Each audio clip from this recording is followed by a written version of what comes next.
The Mighty Tethys Sea. Author Juvena Jalal. Illustrator Sarthak Sinha. Here are some fossils. Fossils are the preserved remains or traces of a living organism, plant or animal.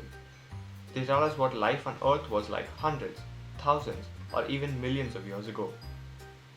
This is the fossil of a creature called an ammonite. Ammonites were squid-like creatures that lived in the sea 400 million to 65 million years ago. Paleontologists and archaeologists are scientists who dig up the ground to find fossils.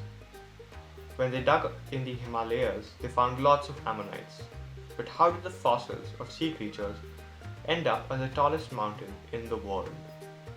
To answer this question, we have to go back 100 million years, when the Earth was quite different. Back then, Earth had only two enormous continents, Gondwanaland and Laurasia. Between them was the gigantic Tethys Sea.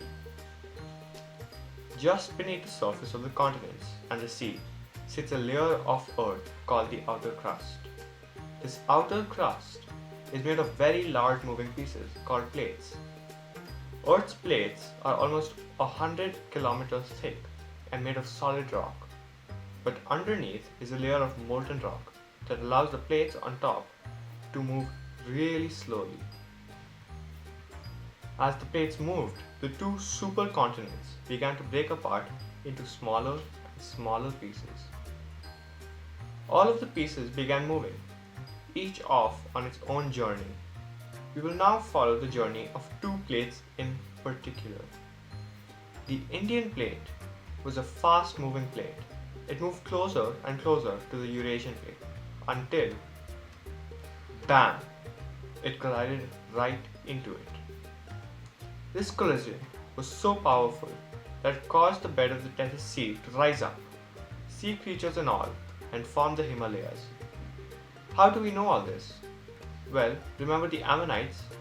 Until the fossils of the sea creatures were discovered, we didn't know for sure that plates were under the continents and oceans, moving about.